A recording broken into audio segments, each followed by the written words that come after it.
kusog man tag maniguro nga dato ta diri sa kalibutan ug abot po sa pikas kalibutan nga giandam sa Dios, didto gihapon ta may langit. Gusto man nato ato tanan. Unya kita diri dili na taganahan nga magsakripisyo. Ang punto ani mga igsoon, no, kinahanglan tang magsakripisyo. Dili ta pwede nga magsige lang gyud tag pahayahay sa ato kinabuhi. So samtang pili lang ta asa kaganahan magsakripisyo karon o sa pikas kalibutan.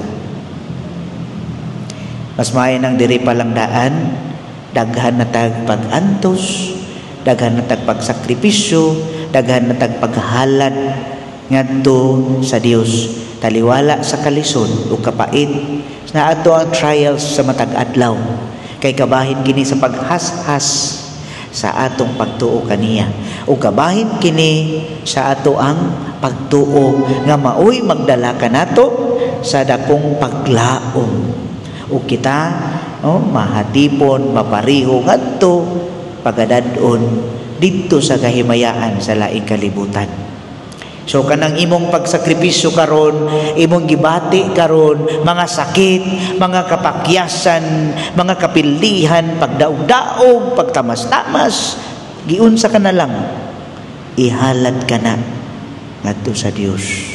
Ug mao na imong Lord, mao kini ang akong gamayng halad isip pagsakripisyo. Ug tungod sa imong dakong gugma, kaluoy, pasaylo, ako ania musalig sa imo ang dakong gugma, musalig sa imong dakong pasaylo nga ako imong pagadawaton. Bisan dili angayan, pero nagmasaligon sa kanunay kay ikaw mahigugmaon man nga amahan. Ug busa maglaom ako nga kung maabot man ang panahon nga manuktok na gani ang kinabuhi ug ang kamatayon, hinumdumi ako nga imo akong dalhon sa imong paraiso. Kung inana nga to ang pangamuyo sa Dios, iya gyud ang dunggon.